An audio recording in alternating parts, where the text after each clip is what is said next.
এই বিল্ডিং এর লোকজন লিফটটাও ঠিক করে না। সত্যি আমি চাকরিটা ছেড়ে দেব। হাঁটু ব্যথা শেষ হলো, বুঝবে না কি এই লোকজন।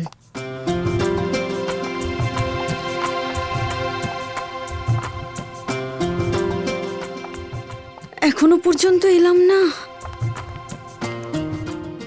আরে শম্পা, কালকে কেমন বাসন মেজেছিলে তুমি? আরে এঁটো তো সব লেগেই ছিল।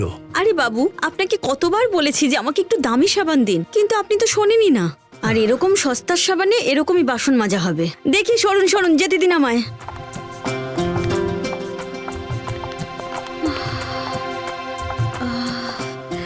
অবশেষে এলাম।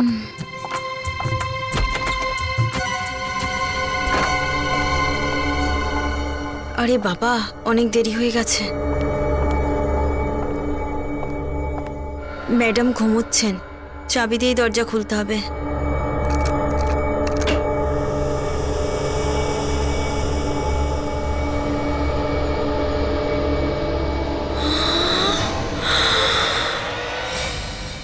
এ কোত্থেকে এলো?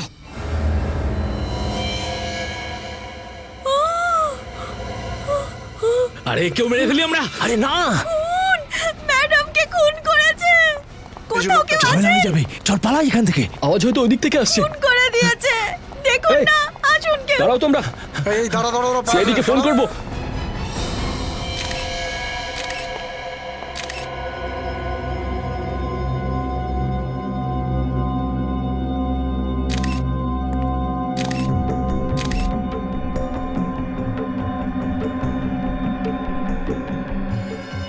গুলি কানের নিচে মারা হয়েছে। চাইলে গুলিটা তো বুকেও মারতে পারতিস, কানের নিচে কেন মারতে গেলি? আমরা কোনো প্রফেশনাল কিলার নই স্যার, টার্গেটটা মিস করেছি। কেন মারতে গেলি একে? নিষ্ঠা আমাদের কাজিন ছিল। নিষ্ঠা তোদের কাজিন ছিল, তাহলে মারতে গেলি কেন? না মারলে আর কোনো উপায় ছিল না স্যার, আমাদের সামনে কোনো রাস্তা ছিল না। আসছি আসছি। আরে তোরা এসে গেছিস? আমি এ করে তোদেরই কথা ভাবছিলাম। আজ তো দারুণ দেখাচ্ছে তোকে নিষ্ঠা। এত টাকা পাওয়ার পরে তো যে কেউ খুশি হবে। আরে আমি তো ইয়ার্কি মারছিলাম। আরে দেখি দেখি নিষ্ঠা দেবী খাওয়ার জন্য কি কি বানিয়েছে। আরে এত কষ্ট করবার কি দরকার ছিল? এতে কষ্টের কি আছে? তোরা এতদিন পরে এসেছিস, একটু কষ্ট তো করতেই হবে। সে তো ঠিক। আর তাছাড়া টাকার জন্য কি সম্পর্ক নষ্ট করা ঠিক? এই কথাটা তুই সোলানা একদম ঠিক বলেছিস। সম্পর্ক থেকে টাকা তো বেশি বড় নয়। তুমি যদি সত্যি এটা বিশ্বাস করো যে টাকা সম্পর্ক থেকে বড় নয়, তাহলে আমাদের ভাগ কেন দিচ্ছ না? ভাগ? কিসের ভাগ? এখন তো কোর্টও মেনে নিয়েছে তোদের ওই জমিতে কোনো ভাগ নেই। আরে কোর্টের আবার বুদ্ধি আছে নাকি? সিদ্ধান্ত আমরা নেব। কি সিদ্ধান্ত? এক্ষুনি জানতে পারি যাবি, এখানেই আর এই মুহূর্তে। মানে তোরা নাটক করছিলিস? তোরা আমার সাথে মীমাংসা করতে নয়, বরং আমার ভাগ ছিনিয়ে নিতে এসেছিস। তোর অধিকার? ওই প্রপার্টিতে শুধু তোর অধিকার নেই, আমাদের সবার সমান অধিকার আছে, বুঝলি? না, তোরা আমাকে ভয় দেখিয়ে ধমকিয়ে আমার থেকে জমি ছিনিয়ে নিতে পারবি না। তোমাকে মেরে তো কেড়ে নিতে পারি। দেখ আমি চিৎকার করব। পালানোর চেষ্টা করবি না একদম। নিষ্ঠা, বাই বাই। এর লাশটাকে গায়েব করতে হবে। লজ্জা হচ্ছে তোদেরকে দেখে। সামান্য একটু সম্পত্তির জন্য নিজেদের রক্তের সম্পর্কটাও ভুলে গেলি। আমরা কি করে জানবো যে ধরা পড়ে যাব? যদি আমরা আগে জানতাম যে সিআইডি আমাদের ধরে ফেলবে, তাহলে এরকম কখনো করতাম না। তো সব ভালো ভালো কাজ তোরা আইনের ভয়ে করিস নাকি? হ্যাঁ, নিজেদের ভেতরে মনুষ্যত্ব বলে কিছু নেই নাকি?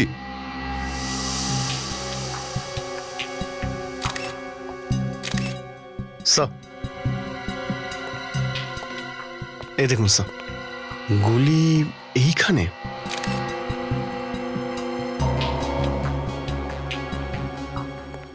কটা গুলি চালিয়েছিলিস তোরা? জানি না স্যার। জানি না কথার মানে? গুলি তো তোরাই চালিয়েছিলি, তোদেরই তো জানা উচিত সেটা। স্যার বন্ধুকে সাইলেন্সার ছিল, ভেবেছিলাম নিষ্ঠা যেন কোনো অবস্থাতেই বাঁচতে না পারে। খুব খারাপ প্ল্যান করেছিলে তোমরা। তোমরা কি এটা ভাবোনি যে সবার আগে সন্দেহ তোমাদের উপর পড়বে?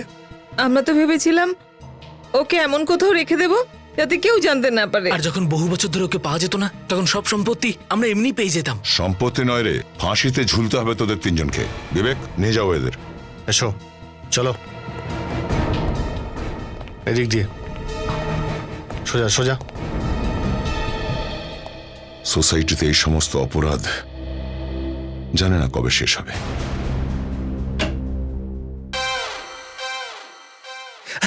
আরে ডক্টর সালুখে, আপনি এত চিন্তিত কেন? হ্যাঁ, এরকম একটা ভঙ্গিমায় আপনাকে ভালো লাগে তুমি না। নিজেকে জিজ্ঞেস করো এই প্রশ্ন। তোমার জন্য এই ঝামেলা। আমার জন্য? হ্যাঁ, তোমাদের সবার জন্য আমার এই ঝামেলা। আরে যখনই মনে করব যে যাই একদিন ছুটি করে নিই, আমার গার্লফ্রেন্ডকে নিয়ে একটু সিনেমা দেখে আসি, আর অমনি তোমরা আমার এখানে একটা লাশ পাঠিয়ে দাও। ডক্টর সালুখে, ওয়াইফের সাথে সিনেমা যাওয়ার প্রোগ্রাম তো আমারও ছিল, কিন্তু যেই কাজটা আপনার 2 ঘন্টায় করে ফেলার কথা, সেটাকে আপনি চুইংগামের মতো টেনে বড় করছেন। চুইনগামের মতো বড় করছি? হ্যাঁ, আমি দেখো, তোমার যদি মনে হয় যে এই কাজটা এতটাই সহজ, তাহলে তুমি নিজে এসে করো। চুপ! আমার কান থেকে আগুন বেরিয়ে যাচ্ছে, আমি এই সমস্ত ফালতু কথা একদম শুনতে চাই না। আরে ডক্টর সালুখে, কিন্তু হয়েছেটা কি? এ তো একটা সিম্পল ওপেন আর শাট কেস। ওই 3 জন খুনি তো নিজেদের দোষ স্বীকার করে নিয়েছে। ওই 3 জনে খুনটা করেনি। কি? এ আপনি কি বলছেন? ওই 3 জন খুনি এর খুন করেনি? হয়ে গেল তো? কান চোখ সব ধোঁয়াশা হয়ে গেছে। আমারও চোখ ধোঁয়াটে হয়ে গেছিল যখন এটা জানতে পারলাম। আমি বরং এসিপি স্যারকে হ্যাঁ, ফোন করি। ডাকো, সবাইকে ডাকো। আরে, চুপ! আরে, সবাইকে ডাকো। হ্যাঁ বেডিক, কেন ডেকেছিলে? স্যার, ও ডক্টর সালুকে আমি বলছি বস, কেন ডেকেছি? বস, তোমরা ওখানে এই 2টো বন্দুক পেয়েছিলে? হ্যাঁ, এই দুজনের কাছে আমরা বন্দুক পেয়েছি। ঠিক। আর কোনো বন্দুক পাওনি? না, কিন্তু এগুলো জিজ্ঞেস করছো কেন সালুকে? একটা কথা ঠিক বস, নিষ্ঠার খুন ওর কাজিন কখনো করতে পারে না। কারণ নিষ্ঠাকে গুলিটা না এই বন্দুক থেকে লেগেছে, আর এই বন্দুকটা থেকেও লাগেনি। তার মানে নিষ্ঠার গায়ে যে গুলিটা লেগেছে সেই গুলিটা ওদের দুজনের বন্দুক থেকে চলেনি? তাহলে কার বন্দুক থেকে চলেছে? আর তাছাড়া সালুকে ওই সময় ওখানে এই 3 জন ছাড়া, মানে আমি বলতে চাইছি মোহিত বংশ আর রিয়া ছাড়া ওখানে কেউই ছিল না। বর্তমান আমি শুধু একটা কথা জানি, এই বন্দুকটা থেকে যে গুলিটা বেরিয়েছে সেটা 0.22 ক্যালিবারের। হ্যাঁ তো?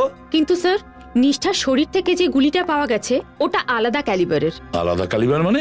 মানে ওই গুলিটা সাধারণ কোনো গুলির থেকে আরো বেশি ভয়ঙ্কর। আর একটা কথা, নিষ্ঠার লাশটা দেখে আমার মনে হচ্ছে যে গুলিটা একে সিধে মারা হয়নি। নিষ্ঠার গায়ে সোজা গুলিটা লাগেনি? কত দূর থেকে গুলি চালিয়েছে সালুকে? খুব কাছ থেকে চালানো হয়েছে স্যার। গান আর নিষ্ঠার মধ্যেকার দূরত্ব 6 ফিটের বেশি হবে না স্যার। নিষ্ঠার গায়ে গুলি সোজা লাগেনি, গুলিটা 6 ফুটের বেশি দূর থেকে চলেনি। কিন্তু সালুকে, আর গুলিটা মোহিত বংশর বন্দুক থেকেও চলেনি। তাহলে গুলিটা চালিয়েছিল কোথা থেকে আর কার বন্দুক থেকে?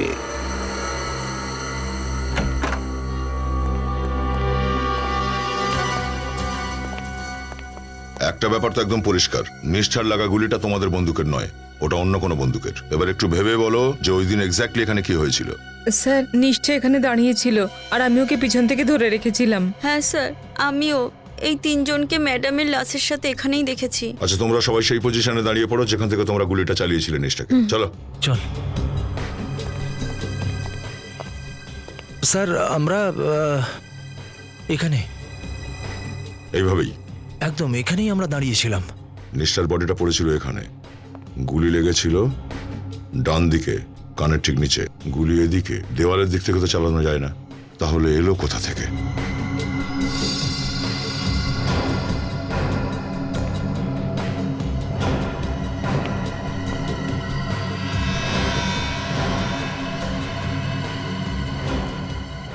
এটা কি আগে থেকেই ভাঙা ছিল? না স্যার, আমরা যখন ঘরে ঢুকেছিলাম তখন সবকিছু ঠিকঠাক ছিল।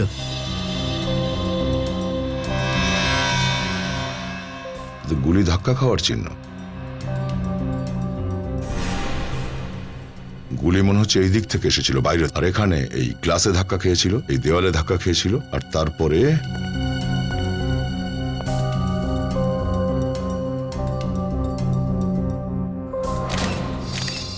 এই যে এখান থেকে রিফ্লেক্ট হয়ে মনে হয় নিষ্ঠার লেগেছিল কানের নিচে। মানে স্যার, গুলি এই দিক থেকে চলেছিল, কিন্তু এই দিক থেকে গুলি কেউ কি করে চালাবে স্যার?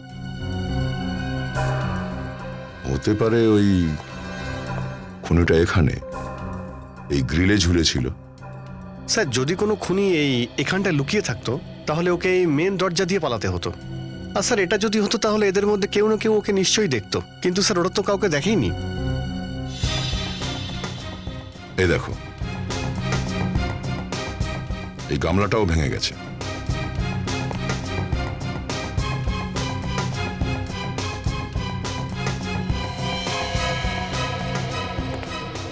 বুলেটের শেল। ও, তার মানে হচ্ছে গুলিটা এখান থেকে চলেছিল, মানে কোনো গুলি ভরা বন্দুক এখানে পড়েছিল আর মিস ফায়ার হয়ে গুলি ছুটে গেছিল, আর ওখানে দেওয়ালে, তারপর ওখান থেকে ওই দেওয়ালে, আর তারপর সেখান থেকে ডাইরেক্ট নিষ্ঠার কানের নিচে লেগেছিল। কিন্তু স্যার কোনো লোডেড গান কেউ ওপর থেকে নিচে কেন ফেলবে? আর স্যার যদি গুলি এখান থেকে চলে থাকে তাহলে গানও এখানে থাকার কথা, কিন্তু এখানে তো কোনো গান নেই। সেটাও একটা কথা, এখানে এমন কিছু একটা হয়েছে যেটা দেখতে পাচ্ছি না আমরা। কি সেটা? এই নিষ্ঠার ফ্ল্যাটের ওপরে এখানে 10 তলায় আর 11 তলায় কে কে থাকে? স্যার 10 তলায় মনন আর শ্রমণা থাকে স্যার, ওনাদের নতুন নতুন বিয়ে হয়েছে, খুব ভালো ওরা। আর স্যার 11 তলায় স্যার আঘোষ থাকে, খুবই শয়তান আর একদম অসভ্য টাইপের লোক। আগে এদের সঙ্গে দেখা করি। হ্যাঁ স্যার। আরে সেক্রেটারি বাবু আপনি? শ্রমণা দেবী, আমি আপনাকে বিরক্ত করলাম না তো? না না, আসুন। আসুন আসুন স্যার, আমরা তো শুধু এমনি বসেছিলাম। আপনি তো জানেনই ওনারা সিআইডি। হ্যাঁ, কালকে দেখেছিলাম তো এখানে আসতে। নিষ্ঠার সঙ্গে খুব খারাপ হয়েছে স্যার। আমরা আপনাদের রুমের তল্লাশি নেব একটু। তল্লাশি আমাদের বাড়িতে কেন? আরে বাবা, ভয় পাওয়ার কোনো দরকার নেই, শুধু একটা তদন্ত হবে। তদন্ত? কি ধরনের তদন্ত স্যার? কাল আপনারা 3 জন খুনিকে তো ধরেছিলেন স্যার। ওরা 3 জন খুনি নয়, খুনি অন্য কেউ। অন্য কেউ? আচ্ছা এটা বলুন যে কালকে দুপুরে 3টে থেকে 4টে আপনারা কোথায় ছিলেন? 3টে থেকে 4টের মধ্যে? হ্যাঁ, যে সময় নিষ্ঠার খুন হয়েছিল সেই সময় কোথায় ছিলেন আপনারা? আপনারা আমাদের সন্দেহ করছেন? সন্দেহ করছি না, শুধু জিজ্ঞাসা করছি। স্যার আপনারা ওনাকে জিজ্ঞেস করতে পারেন, আমরা কাল ওনার অফিসেই ছিলাম। হ্যাঁ, এরা দুজন আমার অফিসেই ছিল। এনাদের ফ্ল্যাটে জল আসছিল না, আর এনারা বলছিলেন আমি প্লাম্বার ডেকে এনাদের ফ্ল্যাটের ওয়াটার সাপ্লাইটা ঠিক করে দিই। হ্যাঁ।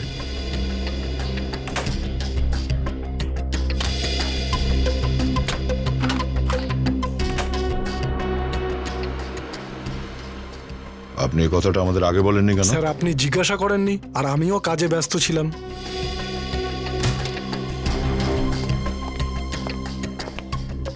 স্যার ঘরে কোনো বন্দুক নেই।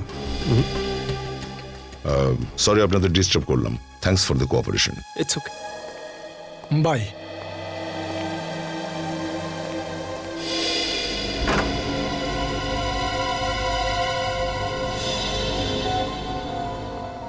স্যার এই ফ্ল্যাটের ওপরে আর তো কোনো ফ্ল্যাট নেই স্যার, হয়তো কেউ এই ফ্ল্যাটের জানলা দিয়েই ওটা নিচে ফেলেছে।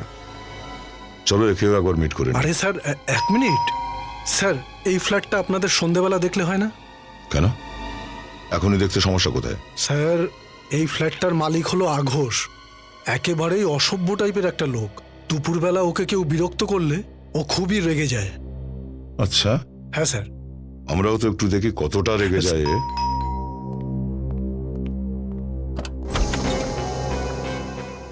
কারা আপনারা? আর কি চাই? বাবু তোমার বাবা কোথায়? বাবা তো ঘরে ঘুমোচ্ছে। গিয়ে বলো ওনার জাগার সময় হয়ে গেছে, সিআইডি এসেছে। সিআইডি আমার ঘরে? ও, আমরা তো ভাবছিলাম আপনি ঘুমোচ্ছেন। আমি ঘুমোইবার জেগে থাকি, তাতে আপনার কি? আর তুমি যখন খুশি চলে আসো, ফোন করে জিজ্ঞেস করা উচিত না আমি ফ্রি আছি কি নেই? আমরাই বলেছিলাম একে, আমরা আপনার ফ্ল্যাটের জানলাটা চেক করব, দরজাটা। দেখুন আপনারা অসভ্যতা করছেন, এইভাবে আমার ঘরে ঢুকতে পারেন না। দেখুন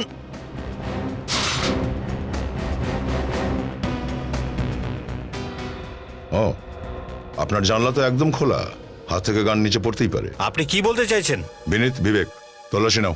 তল্লাশি কিসের জন্য? একটু পরেই বলছি।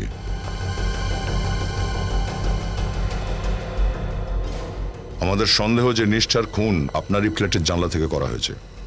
আমার জানলা দিয়ে? হ্যাঁ। নিষ্ঠার খুন তোর কাজিনরাই করেছে, আপনারাই তো ওদের সাথে নিয়ে গেছিলেন। না, নিষ্ঠাকে খুন ওর কাজিনরা করেনি। কেউ একটা গুলি ভরা বন্দুক উপর থেকে নিচে ফেলেছিল, সেটা নিষ্ঠার জানলার বাইরে রাখা গামলায় গিয়ে ধাক্কা খায়, ট্রিগার চেপে যায়, বন্দুক থেকে বেরোনো গুলিতেই নিষ্ঠার মৃত্যু হয়।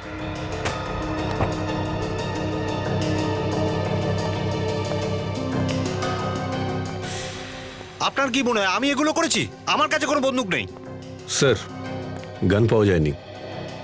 এবার তো আপনার বিশ্বাস হয়েছে না? আচ্ছা এটা বলুন যে কালকে দুপুরে 3টে থেকে 4টে আপনি কি করছিলেন? This is ridiculous. আপনি আবার আমার উপর সন্দেহ করছেন? আপনি বোধহয় ভালো করে শোনেননি আমি কি জিজ্ঞাসা করেছি। কাল দুপুরে 3টে থেকে 4টে আপনি কোথায় কি করছিলেন? আমি ঘুমোচ্ছিলাম, গভীর ঘুম। আর তুমি কি করছিলে? স্যার আমি তো টিভিতে মিউজিক চ্যানেল দেখছিলাম স্যার। টিভিতে মিউজিক চ্যানেল দেখছিলে? অল্প ভলিউমে দেখছিলে না বেশি ভলিউমে? এসব জেনে আপনার কি লাভ? আপনার ছেলেকে জিজ্ঞাসা করেছি, আপনাকে নয়। বলো। স্যার রক মিউজিক তো বেশি ভলিউম দিয়ে দেখে, তাই না? দারুণ ব্যাপার, জোরে ভলিউম দিয়ে তুমি রক মিউজিক শুনছিলে আর আপনি খুব আরামে শুয়েছিলেন, কোনো ডিস্টার্ব হয়নি। না, ডিস্টার্ব হয়নি। আর দ্বিতীয়বার যদি আপনারা আমাকে বদনাম করার চেষ্টা করেন তাহলে আমি মিডিয়াকে ডেকে আপনাদের সবার নাম খারাপ করব। আচ্ছা, যদি নিষ্ঠার খুনে তোমার হাত থেকে থাকে তো চলো।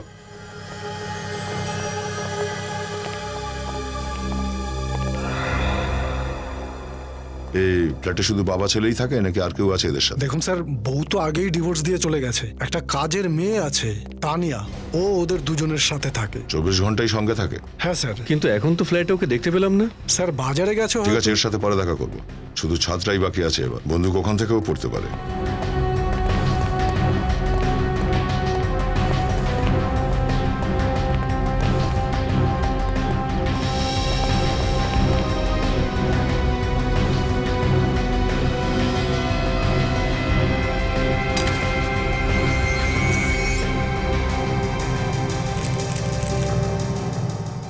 তালা কবে থেকে ভেঙে আছে? স্যার 1 সপ্তাহ হয়ে গেল। এতদিনে ওটা পাল্টাবার দরকার মনে করেননি? আমি ভাবছিলামই যে পাল্টে দেবো। আপনার এই ভাবনা চিন্তার সুযোগে খুনি নিজের কাজটা করে গেল।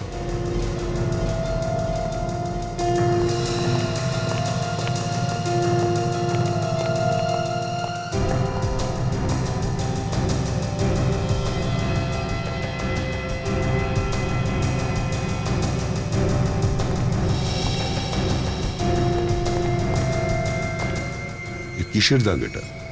1 মিনিট, আপনি ওখানে দাঁড়িয়ে থাকুন। স্যার এটা তো কারুর পায়ের চিহ্ন মনে হচ্ছে। পায়ের চিহ্ন, কিন্তু ছাপটা পড়লো কি করে? চটচটে কিছু একটা। অদ্ভুত ব্যাপার, এখানে ছাদে অনেকগুলো পায়ের চিহ্ন দেখতে পাচ্ছি কিন্তু সিঁড়িতে একটাও চিহ্ন নেই। স্যার সিঁড়ি তো রোজ ধোয়া হয়। আর ছাদ? সপ্তাহে একবার। এই ছাপ এখানে, এই দিকে, এই দেওয়ালের দিকেই গেছে, কিন্তু চিহ্ন ফেরত তো আসেনি। হয়তো বন্দুকটা এখান থেকেই পড়েছিল নিচে। নিষ্ঠার জানলা তো দেখা যাচ্ছে এখান থেকে। বন্দুক বোধহয় এখান থেকেই পড়েছিল। কিন্তু স্যার যদি ওই গান নিষ্ঠার জানলায় পড়ে তাহলে আমরা কেন পেলাম না? মনে হচ্ছে নিষ্ঠার মৃত্যুতে যখন চেঁচামেচি হয়েছিল আর লোকজন জড়ো হয়ে গেছিল, তখন ভিড়ের সুযোগ নিয়ে খুনি নিজে বন্দুকটা গায়েব করেছে। স্যার। হ্যাঁ বিনীত? স্যার এখানেও একটা গুলি লেগেছে। বের করে দেখো ওটা।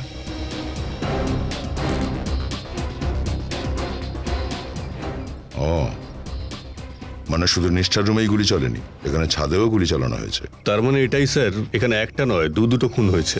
মানে স্যার নিষ্ঠার খুন ভুল করে হয়েছিল। খুনি এখানে অন্য কাউকে মারতে এসেছিল আর তখন খুনির হাত থেকে গানটা পড়ে নিচে গিয়ে টবের মধ্যে পড়ে আর তখন গান থেকে গুলি ছিটকে গিয়ে নিষ্ঠার লাগে। মনে তো হচ্ছে এমনটাই। খবর নিতে হবে যে এখানে যে গুলিটা চলেছিল তাতে কারো মৃত্যু হয়েছে বা হয়নি, আর যদি হয়ে থাকে তাহলে কার, আর তার লাশটাই বা কোথায়। বিবেক, পায়ের ছাপগুলো তুলে নাও। ডক্টর সালুকে ঠিক বলে দেবেন যে এই পায়ের ছাপটা ঠিক কার। স্যার যদি সত্যি এখানে একটা খুন হয়ে থাকে তাহলে লাশটা কোথায় লোকালো? খুনি সেই মুহূর্তে তো লাশটাকে নিচে নিয়ে যায়নি, কারণ লিফটও বন্ধ ছিল আর নিচে নিষ্ঠার মৃত্যুর কারণে অনেক লোক জড়ো হয়ে গিয়েছে। তাহলে স্যার ও রাতের জন্য নিশ্চয়ই অপেক্ষা করেছে আর রাত হওয়ার পরেই ওই লাশটাকে এই বিল্ডিং থেকে বার করে নিয়ে গেছে। শুনুন, কালকে রাতে নিচে গেটে কোন ওয়াচম্যানের ডিউটি ছিল? স্যার বাঙ্গা। এমনিতে ও 7টায় আসে, আপনারা বললে এখন ডাকবো? না না, ওর সাথে আমরা রাতেই দেখা করে নেব। প্রথমে এই পায়ের ছাপের রহস্যটা তো উদ্ধার হোক। বস, এখন ধোঁয়া পুরোটা পরিষ্কার হয়ে গেছে। ছাদের উপর থেকে তোমরা যে গুলিটা পেয়েছিলে সেই গুলিটার সঙ্গে একদম ম্যাচ করে গেছে যেটা আমি নিষ্ঠার বডি থেকে পেয়েছি। এক্সিলেন্ট সালুকে, কিভাবে জানতে পারলে? 2টো গুলি 9mm এর, আর 2টো গুলির ওপরেই বন্দুকের নলের যে বিশেষ চিহ্নটা ফুটে ওঠে সেটা ম্যাচ করে যাচ্ছে। তার মানে এটা পরিষ্কার বস, 2টো গুলি একই বন্দুক থেকে চলেছে। স্যার গুলির ব্যাপারটা তো পরিষ্কার হয়ে গেল, কিন্তু ছাদের ওপরে যে চিটচিটে পায়ের ছাপ পেয়েছিলাম, ওই চিটচিটে জিনিস কি কিছু জানা গেল? হ্যাঁ আমি দেখাচ্ছি, প্লিজ আসুন।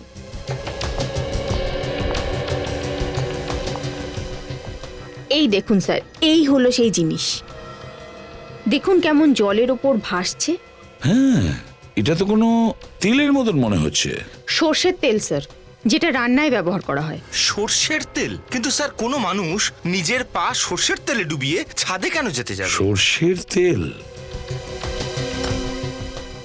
সর্ষের?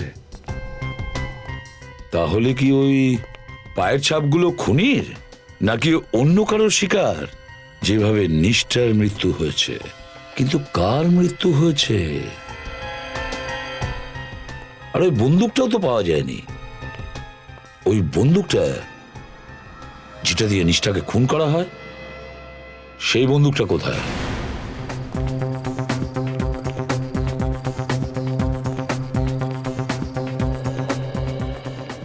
রাম রাম রাম রাম রাম রাম। এই বাঁচাও বাঁচাও বাঁচাও বাঁচাও। এই কি আত্মহত্যা করছিস? মাফ করুন স্যার, আমি ভয় পেয়ে গেছিলাম। এত ভয় পাও যখন, তাহলে রাতে ডিউটি করো কি করে? হ্যাঁ স্যার, আমি তো এই ডিউটিটা করতেই চাই না। সেক্রেটারি স্যারকে আমি বলে দিয়েছি অন্য কোনো ওয়াচম্যানকে নিয়ে আসতে। সে ওয়াচম্যান যখন আসবে তখন আসবে। এখন তো ডিউটিতে তুই আছিস না? হ্যাঁ স্যার। আর কাল রাতেও ডিউটিতে তুইই ছিলিস। কালকের কথা আর বলবেন না স্যার। কাল রাত্রিরে এমন ভয় পেয়ে গেছিলাম, বুকটা এমন কেঁপে উঠেছিল যে আমি মরেও যেতে পারতাম। কেন, কি হয়েছিল কাল রাতে? কাল রাতে আমাদের ইন্টারকমে একটা আত্মার ফোন এসেছিল। এসব আত্মার বাহানা দেওয়া বন্ধ কর, বুঝেছিস? আত্মা বলে আসলে কিচ্ছু হয় না, শুধু মানুষ হয়, ভালো মানুষ আর খারাপ মানুষ। আমি আমার মায়ের দিব্যি করে বলছি স্যার, কালকে ফ্ল্যাট নম্বর 900 থেকে ফোন এসেছিল। হ্যাঁ, ফোন এসছে তো কি হয়েছে? এটা তো ঘাবড়ানোর কি আছে? ঘাবড়ে তো যাবই স্যার। যবে থেকে এই বিল্ডিং হয়েছে সেদিন থেকে ফ্ল্যাট নম্বর 900 খালি পড়ে। ফ্ল্যাট নাম্বার 900 খালি পড়ে আছে? হ্যাঁ স্যার। আর তুই একদম নিশ্চিত যে ফোন ফ্ল্যাট নাম্বার 900 থেকেই এসেছিল? হ্যাঁ স্যার, ওই আত্মা আমাকে বললো ভাগ এখান থেকে, চলে যা, না হলে তোর অবস্থা খারাপ করে দেবো। আর তুই ভয় পেয়েছিলি আর এখান থেকে পালিয়ে গেছিলিস? হ্যাঁ, নাহলে কি করবো স্যার, কেউ তো মরতে চায় না। আমি সেক্রেটারি সাহেবের কাছে গিয়ে ওনাকে বললাম অন্য কোনো লোক দেখে নিতে। তাহলে আজকে কেন এসেছো ডিউটিতে? যতক্ষণ না অন্য লোক পাওয়া যাচ্ছে, এই আত্মাটাকে তো আমাকেই সহ্য করতে হবে। তোকে কোনো আত্মায় ফোন করেনি, উনি ফোন করেছিল তোকে। ও তোকে ভিতর ডিম পেয়ে এই সুযোগটা নিয়েছে, তোকে এখান থেকে তাড়িয়েছে, আর তারপর ওই লাশটাকে বিল্ডিং এর বাইরে নিয়ে গেছে। লাশ কার ছিল স্যার? কার লাশ সেটা জানি না, কিন্তু এটা নিশ্চিত যে নিষ্ঠার মৃত্যুর সাথে সাথে অন্য কোনো অপরাধও ঘটেছে এই বিল্ডিং এ। ফ্ল্যাট নাম্বার 900 চাবি আছে না তোর কাছে? চাবি তো আছে স্যার, আমি ওখানে একা যেতে পারবো না স্যার, একা যাবো না। তোকে কে বলেছে একলা যেতে? বিনীত, বিবেক, 900 নম্বর ফ্ল্যাটে গিয়ে চেক করো তো। চলো হ্যাঁ চলো, স্যার। তাড়াতাড়ি চলো।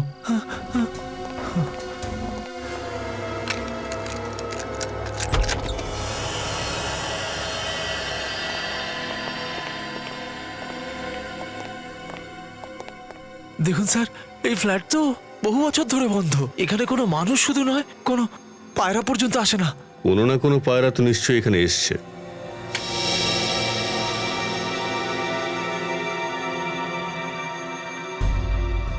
ফ্ল্যাটের তো লাইট চালু আছে দেখছি। এটাই হলো ইন্টারকম। এই ইন্টারকম থেকেই ফোন এসেছিল।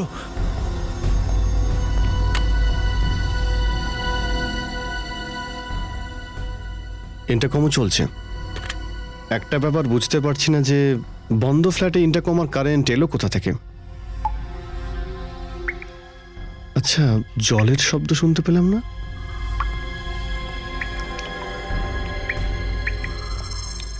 এই জলটা পড়ছে কোথা থেকে?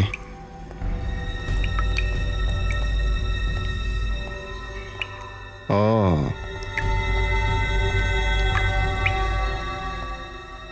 অদ্ভুত, জলও চালু আছে।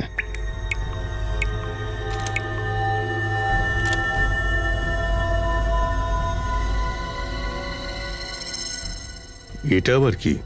বিবেক,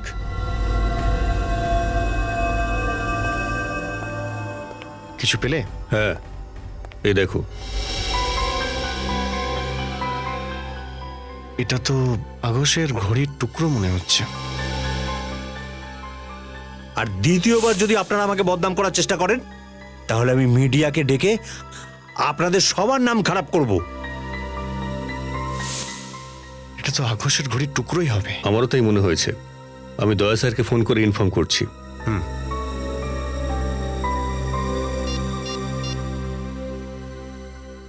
হ্যালো স্যার। এত রাতে কার দরকার পড়লো যে আমার ঘরের বেল বাজালো? আপনারা এটা কোনো সময় হলো কোনো ভদ্রলোকের বাড়িতে আসার? ভদ্রলোকের না হোক অভদ্রলোকের বাড়িতে তো আসাই যায়, তাই না? What nonsense! এক তো মাঝরাতে এসে আমার ঘুমটা ভাঙালেন, আর আমার ঘরে এসে আমাকে অপমান করছেন। ডিস্টার্ব করার জন্য খুব সরি। আসলে ব্যাপারটা হচ্ছে আমরা আপনার জন্য উপহার নিয়ে এসেছি। কি উপহার? আপনার ঘড়িটা একটু দেখান তো, রিস্ট ওয়াচ। কেন? আরে আপনি দেখান না, ঘড়ি না দেখলে আপনাকে উপহার দেখাতে পারবো না। গুড মর্নিং বাবু। সেডি আঙ্কেল। বাবা, ড্রয়ার থেকে আমার ঘড়িটা একটু নিয়ে আসো। হ্যাঁ বাবা, নিয়ে আসছি। তাড়াতাড়ি আনো।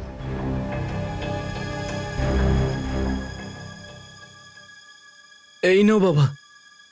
এই নিন, এবার তো বলুন উপহারটা কি? এটাই হলো আপনার উপহার।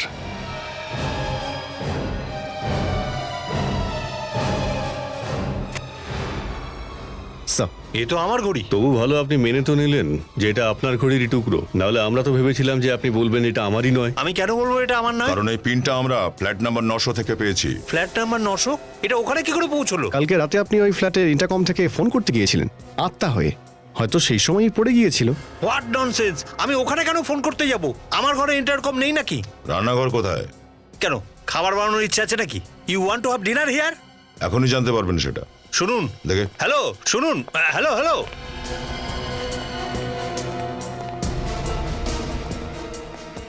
সর্ষের তেলের ডাব্বাটা কোথায়? Officer, are you serious? রাত 1টার সময় কোনো অচেনা লোকের বাড়িতে খাবার বানাবেন? হ্যাঁ হ্যাঁ, কেন নয়। আর তাছাড়া আপনি কোনোদিন আমার হাতে তৈরি খাবার খেয়েছেন নাকি? আর একবার যে দয়া স্যারের হাতের রান্না খেয়ে দেখে, সে তার জীবনে একেবারে সফল হয়ে যায়। স্যার, এখানে রয়েছে সর্ষের তেল। স্যাম্পল নিয়ে নাও। কি আগস বাবু, তেল শেষ হতে চললো, এ মাসের রেশন ধরেন নাকি এখনো? ও আরে বিনীতা, কি উল্টোপাল্টা বকছো? হ্যাঁ, রেশন তো ঠিকঠাক এসছে। আচ্ছা, তেল কেউ ফেলে দেয়নি তো? হ্যাঁ,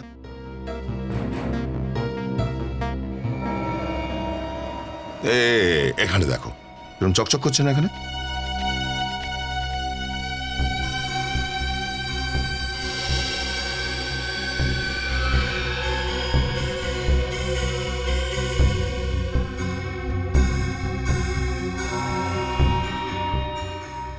এই দেখুন স্যার। তার মানে তেল এখানেই পড়েছিল। এটা তো আমার কাজের মেয়ে তানিয়া ফেলেছে। আমি বলতে চাইছি, সর্ষের তেল রান্না করে পড়াটা কি অপরাধ নাকি? এটা অপরাধ কিনা সে জবাবটা তানিয়াই দেবে। ডাকুন দেখে ওকে। ও এই সময় এখানে নেই। এখানে নেই এখন? কিন্তু ও তো এই ফ্ল্যাটেই থাকে আপনাদের সাথে। থাকতো তো এখানে, কিন্তু স্যার আসলে ব্যাপারটা এটা হলো যে কালো মেঝেতে তেল ফেলে দিয়েছিল, আর সেই কারণে আমার বাবা ওকে খুব জোরে বকা দেয় স্যার। তারপর স্যার ও কান্না করা শুরু করলো আর বাড়ি থেকে চলে গেল। আর এখনো আর ফিরে আসেনি। তো আপনারা খোঁজ খবর নেননি যে কোথায় যেতে পারে মেয়েটা? কিভাবে খোঁজ নেবো? ওর কাছে তো মোবাইল নেই, আর ওর ঘরের ঠিকঠাক অ্যাড্রেসও আমাদের কাছে নেই। গল্পটা বেশ ভালোই। গল্প নয় স্যার, এটা সত্যি। সত্যি তো এটাই যে কালকে তোমাদের কাজের মেয়ে তানিয়া এখান থেকে নিজের তেলে ভেজা পা নিয়ে ওপরে ছাদে গেছিল, আর সেখানে তোমরা দুজন তাকে খুন করেছো। হোয়াট? হ্যাঁ, আর তারপর তোমার বন্দুকটা নিচে পড়ে যায়, আর সেই ভরা বন্দুকটা পড়ে যাওয়ার কারণেই নিষ্ঠা মারা যায়। এসব কি আবল তাবল বকছেন আপনি? আমি তানিয়াকে কেন মারবো? সেইটাই জিজ্ঞাসা করতে আমরা এসেছি। কেন মেরেছো ওকে? হ্যাঁ, আমি তানিয়াকে মারিনি। কিন্তু আপনারা কিভাবে বলছেন যে তানিয়া মারা গেছে? আপনারা কি ওর লাশ পেয়েছেন নাকি? হ্যাঁ আঙ্কেল, আমার বাবা কাউকে খুন করতে পারে না। নিশ্চয়ই তানিয়া কোথাও চলে গেছে। যতক্ষণ না এটা জানা যায় যে তানিয়া মারা গেছে না নিখোঁজ হয়ে গেছে, তুমি আমাদের সঙ্গেই থাকবে। চলো। এটা কি বলছেন আপনি? বিবেক, নিয়ে যাও এটাকে। আপনারা এটা করতে পারেন না। চলুন। আরে চলুন চলুন। আরে বাবা, কোথায় নিয়ে যাচ্ছ আমার বাবাকে? আরে স্যার, আমার বাবা নির্দোষ। আমার বাবা কাউকেও খুন করেনি, বিশ্বাস করুন আমার। শোনো বাবু, যদি তোমার বাবা নির্দোষ হন, কোনো অপরাধ না করে, তাহলে আমরাই ওকে ফেরত দিয়ে যাব, ঠিক আছে? বলুন আগস বাবু, সমস্ত প্রমাণ আপনার বিরুদ্ধে। কি বলতে চান বলুন। স্যার, আপনারা আমার লাই ডিটেক্টর টেস্ট করিয়ে নিন। আমি সত্যি জানি না তানিয়া কোথায়। আচ্ছা, উনি মিথ্যে কথা বলছেন স্যার। উনি তানিয়াকে সবসময় বকাঝকা করতেন। উনি তানিয়াকে কোথাও না কোথাও লুকিয়ে রেখেছেন। এই কথাটা আপনি এত জোর দিয়ে কি করে বলছেন? কিন্তু শম্পা তো অন্য কথা বলছে। স্যার আপনারা একটা কাজের মেয়ের কথা বিশ্বাস করছেন? ওই শম্পা মেয়েটার মাথা খারাপ হয়ে গেছে, না জানি কি সব কথা বলছে। দেখুন আমি একজন ভদ্র আর সম্মানীয় ব্যক্তি, আমি কেন এসব করব? মেনে নিলাম আপনি একজন ভদ্র ও সম্মানীয় ব্যক্তি, কিন্তু আমরা আপনার কথা কিভাবে বিশ্বাস করব? স্যার আমি আমার ছেলের দিব্যি দিয়ে বলছি যে এই খুনটা আমি করিনি। আর তানিয়া কোথায় আমি নিজেই জানি না। আচ্ছা একটা কথা বলুন, আপনার ওই ভেঙে যাওয়া ঘড়িটা, আমি বলতে চাইছি ওই ঘড়ির চাবিটা, সেটা ফ্ল্যাট নাম্বার 900-তে কিভাবে পৌঁছলো? স্যার এই ব্যাপারটা তো আমারও মাথায় ঘুরছে না যে আমার ঘড়িটা ওখানে পৌঁছলো কি করে। স্যার মনে হচ্ছে খুনি প্রথমের ঘড়িটা চুরি করে, তারপর সেই ঘড়ির চাবিটা নিয়ে গিয়ে ফ্ল্যাট নাম্বার 900-এ ফেলে দেয়। আর তারপরে ইন্টারকামে সিকিউরিটি গার্ডকে ভয় পাইয়ে দেয়, আর তারপর ওই ভাঙা ঘড়িটা নিয়ে আগস্টের বাড়িতে ফিরিয়ে নিয়ে আসে। আগস্ট বাবু, তানিয়ার কি কোনো বন্ধু বা আত্মীয় ঠিকানা জানা আছে আপনার? স্যার আমি তো সেটা ওকে কখনো জিজ্ঞেস করিনি, আর ও আমায় বলেনি। তানিয়ার গ্রামের ব্যাপারে কিছু জানো? কখনো কি ও বলেছে? স্যার ওই বুড়োটা দিন রাত ওকে দিয়ে কাজ করাতো, ওকে একদিনের জন্য ছুটি দিত না। বেচারি গ্রামে যেতে চাইলেও যেতে পারতো না। অন্ততপক্ষে গ্রামের নামটা তো জানা আছে। হ্যাঁ স্যার, একবার তো বলেছিল মাধবগড় না নিবাড়ি নিবাড়ি। হ্যাঁ স্যার মনে পড়েছে, ওর গ্রামের নাম মেবাড়ি। হ্যাঁ স্যার মেবাড়ি ওর গ্রামের নাম। মেবাড়ি। স্যার। হ্যাঁ বলো রজত। তানিয়া গ্রামের খবরটা পেয়ে গেছি, মেবাড়ি গ্রাম। গুড, মেবাড়ি গ্রাম। খুনি খুব বড় প্ল্যান করেছিল আগস্টকে ফাঁসানোর জন্য, কিন্তু গ্রামের নাম যখন আমরা জানতে পেরেছি তাহলে সব উত্তর ওই তানিয়ার গ্রামেই পাওয়া যাবে। Welcome to Beaton world, how may I assist you? নতুন ফ্ল্যাটের জন্য একটা স্ট্যান্ড ফ্যান আর কুলার নেব। এই পচা গরম থেকে একটু স্বস্তি চাই। বাজার চলতে সব ব্র্যান্ড আর ভরসাযোগ্য নয়। তার জন্য তো আমাদের ফ্যান আছে, all purpose bullet table fan, ceiling fan. আমাদের সিলিং ফ্যান কিন্তু 30 মাসের ওয়ারেন্টি সহ পাওয়া যায়। আছে ফারাটা 2 বছরের ওয়ারেন্টি, 17 থেকে 20 মিটার এয়ার ফ্লো, মধ্যবিত্তের সাধ্যের মধ্যে একমাত্র ভরসাযোগ্য ব্র্যান্ড বিটন। আমাদের কুলারের কিন্তু অনেক range, 45 litres, 50 litres, 70 litres, 90 litres, 110 litres. Honeycomb সহযোগে বিটনের সব কুলারের ওয়ারেন্টি 1 বছর। চেনা হাওয়ায় অচেনা অনুভূতির জন্য একমাত্র আদর্শ বিটন। গরমে স্বস্তি পেতে বিটনের ফ্যান হোক বা কুলার, আজই আনুন বাড়িতে। Vuitton, digitally yours.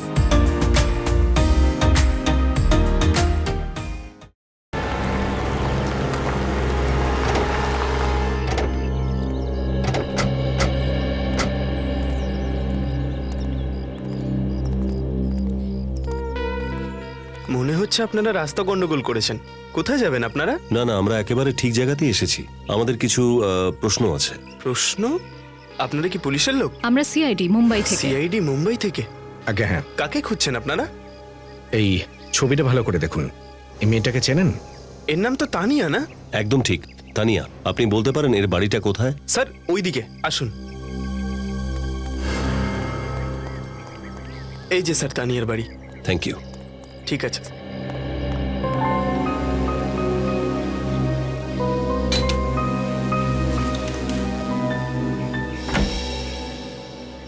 হ্যাঁ বলুন। তানিয়া বাড়িতে আছে? তানিয়ার সঙ্গে দেখা করবেন? আগে হ্যাঁ। তানিয়া তো শহরে আছে, মুম্বাইতে, কিন্তু আপনারা? আমরাও মুম্বাই থেকে এসেছি, সিআইডি থেকে। সিআইডি? আগে হ্যাঁ। কোথায় তানিয়া? ঘরে নেই নাকি? আপনারা তানিয়াকে কেন খুঁজছেন? অ্যাকচুয়ালি তানিয়া 2 দিন ধরে নিখোঁজ রয়েছে। নিখোঁজ? আগে হ্যাঁ। আমরা ভাবছিলাম ও গ্রামে চলে গেছে, তাই আমরা এসেছি। আমার মেয়ে কোথায় চলে গেছে? কৌশল্যা ধৈর্য ধরো। স্যার ও তো এখানে আসেনি। তানিয়া এখানে আসেনি? না, কিন্তু কিট্টু কোথায়? ও কিছুই জানে না তানিয়ার ব্যাপারে। কিট্টু কে? তানিয়ার স্বামী। তানিয়া বিবাহিতা? কিট্টু আর তানিয়ার বিয়ে গত মাসে পুরো 2 বছর হয়ে গেল। হ্যাঁ, কিন্তু কেউ ওর স্বামীর ব্যাপারে আমাদেরকে কিচ্ছু বলেনি। কিন্তু আপনারা ওর নিখোঁজ হওয়ার খবর কোত্থেকে পেলেন? তার কারণ হলো ওরই বাড়িতে তানিয়া চাকরানি হয়েছিল। আপনি তো নিশ্চয়ই জানেন। আমার মেয়ে আর চাকরানি? এটা আপনি কি বলছেন স্যার? আমি আমার মেয়েকে সবসময় রাজকুমারীর মতো রেখেছি, ওকে ঘরের কাজ কখনো করতে দিতাম না। আপনি এটা কি বলছেন যে আমার মেয়ে শহরে চাকরানির কাজ করতো? আমরা যা যা জানতে পেরেছি আমরা শুধু সেটাই বলছি আপনাদের। আমি যদি একটুও বুঝতে পারতাম যে শহরে গিয়ে আমার মেয়ে তানিয়ার এইরকম দুর্দশা হবে, তাহলে আমি ওকে কখনো শহরে যেতে দিতাম না, এই গ্রাম ছেড়ে কখনো না। আচ্ছা এটা বলুন যে তানিয়া কি 2 বছর ধরে মুম্বাইতেই আছে? না, বিয়ের 2 বছর কেটে যাওয়ার পরও ওর স্বামী ওকে নিয়ে যাচ্ছিল না, সবসময় এড়িয়ে যেত। আমি ওকে একদম পরিষ্কার ভাষায় বলে দিয়েছিলাম, গ্রামের লোকেরা নানান রকম কথা বলছে, এইবার তোমাকে ওকে সাথে করে শহরে নিয়ে যেতে হবে। কিট্টু, কিট্টুর কোনো ছবি আছে আপনাদের কাছে? হ্যাঁ, এক্ষুনি আনছি। প্লিজ।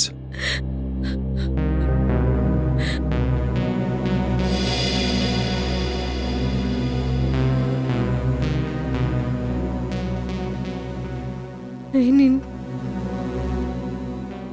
এই লোকটাই কিট্টু? মাই গড, এইসব করার কি খুব দরকার ছিল অফিসার? জরুরি না হলে আমরা অফিসে আসতাম না।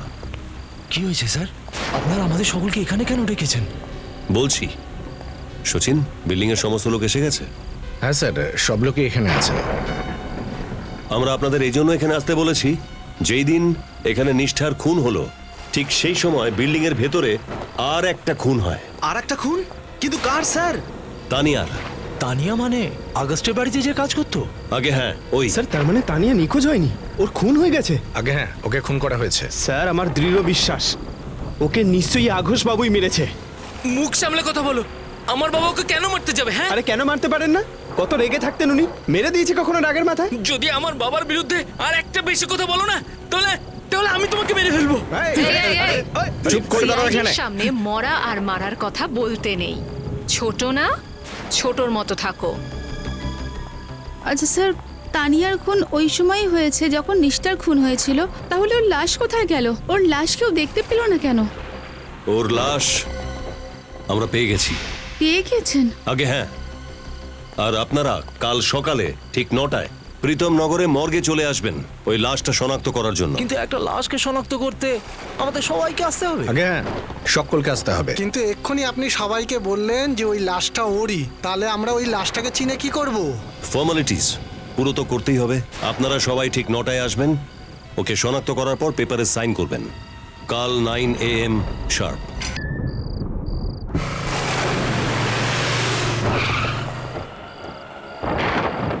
স্যার আপনার কি মনে হয় খুনি আমাদের ফাঁদে পা দেবে?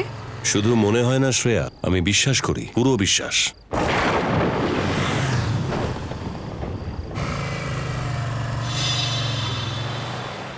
সেটা আপনার তীর সঠিক নিশানে লেগেছে। চলো দেখো তো ও কোথায় যাচ্ছে।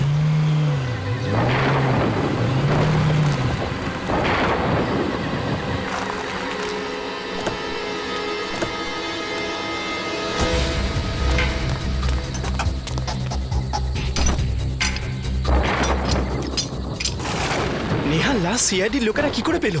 তুমি কোনো কাজে ঠিক করে পারো না। তোমাকে বলেছিলাম না লাশটাকে এখানে কবর দিও না। ও, এখানেও আমারই ভুল। তর্ক করো না, তাড়াতাড়ি চলো। আচ্ছা যাচ্ছি তো। মনে আছে লাশটা কোথায় লুকিয়েছিল? হ্যাঁ, তাড়াতাড়ি করো। হ্যাঁ এখানেই, তাড়াতাড়ি চলো। ওই যে, এটা ধরো, তাড়াতাড়ি মাটি খুঁড়ি।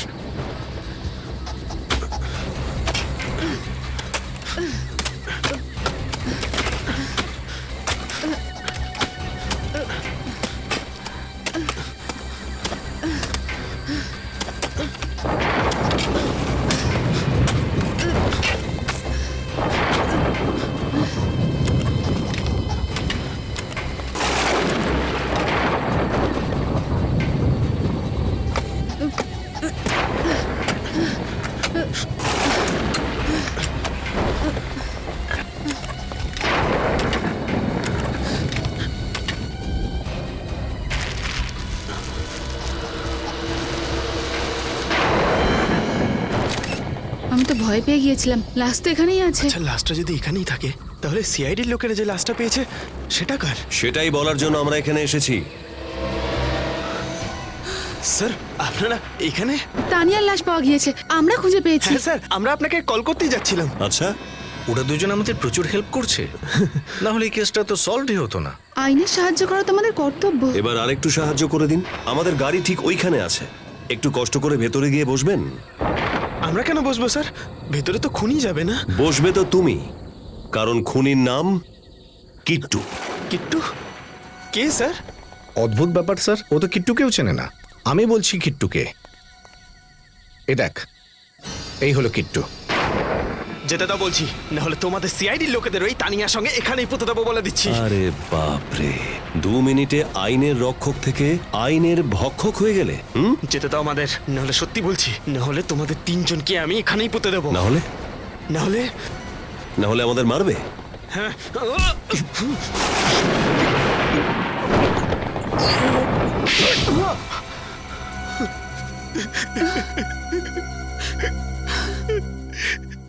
আমি কিট্টু স্যার, আমি কিট্টু। আমি ওর সঙ্গে বিয়ে করতে চাইতাম না স্যার, বাড়ির লোকেরা জোর করে আমার সাথে ওর বিয়ে দিয়ে দেয়। বাহ বাহ বাহ, কি দরকার ছিল খুন করার? বাহ, আর যদি বিয়ে না করতে আপত্তি জানাতে পারতে। যদি আপত্তি করতাম তাহলে বাবা তার সম্পত্তি থেকে আমাকে বঞ্চিত করতো, আমাকে একটা কানা করিয়েও দিত না। আর এই জন্য তোমরা দুজনে প্ল্যান করেছিলে তানিয়াকে রাস্তা থেকে সরিয়ে দেওয়ার। হ্যাঁ, প্রথমে আমরা ওকে আঘোষের বাড়িতে পরিচারিকার কাজ দিই, যাতে ও আমাদের চোখের সামনে থাকে। একদিন সুযোগ বুঝে আমরা আঘোষ বাবুর ঘড়ির চাবিটা চুরি করে নিই, যাতে খুনের দোষটা আমরা ওর উপর দিয়ে দিতে পারি। আর তারপরে সোসাইটির সেক্রেটারির কাছে গিয়ে মিথ্যে কথা বলেছ ওকে যে ফ্ল্যাটে জল পাওয়া যাচ্ছে না, যাতে আমরা ছাদে ট্যাঙ্কি চেক করার নাম করে যেতে পারি আর তানিয়াকে শেষ করতে পারি। সেই জন্য আমি তানিয়াকে ওপরে ডাকি। খুব বেশি অপেক্ষা করায়নি তো তোমাকে? তোমার জন্য অপেক্ষা করাটা আমার অভ্যেস হয়ে গেছে। আগে গ্রামে 2 বছর অপেক্ষা করালে, এখন শহরে এসেও সেই একই ব্যাপার, যেই জন্য আমি তোমায় বিয়ে করেছি। কিসের অধিকার? তোমার বউ হওয়ার অধিকার। সেই অধিকার শুধুমাত্র শ্রমনা পাবে, ঠিক আছে? তুমি যদি ওকে বিয়ে করতে চাও তাহলে তুমি আমাকে কেন বিয়ে করেছিলে? কেন আমার জীবনটাকে নষ্ট করলে? আমার তোমার সাথে কোনো বিয়ে টিয়ে করার ইচ্ছেই ছিল না। আমি যা করেছি সেটা শুধুমাত্র আমার বাড়ির লোকের ইচ্ছেতে, বুঝলে? যদি এটাই হয় তাহলে ছেড়ে দাও আমাকে। আমি আর একটা কাজের মেয়ের পরিচয় হিসেবে থাকতে পারছি না। দেখো, তোমার ভাগ্যে যেটা লেখা আছে না, সেটাই তোমার সাথে ঘটবে। আর যদি তোমার ভাগ্য নিয়ে কোনো রকম টানা হেচড়া করো, তাহলে সেটা তোমার জন্য ভালো হবে না। ব্যাস, আমি আর এই জীবনের সাথে কোনো সমঝোতা করব না। এখন গ্রামে গিয়ে একটা নতুন জীবন শুরু করব। আর মৃত্যুর সাথে কি সমঝোতা করবে? মৃত্যু? কিসের মৃত্যু? কি করছো তুমি? তুমি এখান থেকে তোমার গ্রামে নয়, উপরে ছাড়ো যাবে। আমাকে, আমি সবাইকে বলে দেবো। ছাড়ো, ছাড়ো।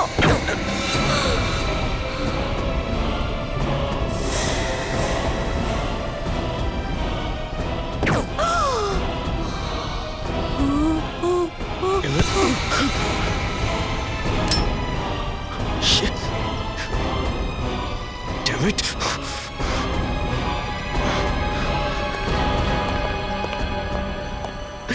আমার হাত থেকে ওই গানটা না পড়লে আর নিষ্ঠার খুন হতো না। নিষ্ঠার খুন তো হওয়ারই ছিল, তোমার গান দিয়ে না হলেও মোহিত বা বংশের গান দিয়ে।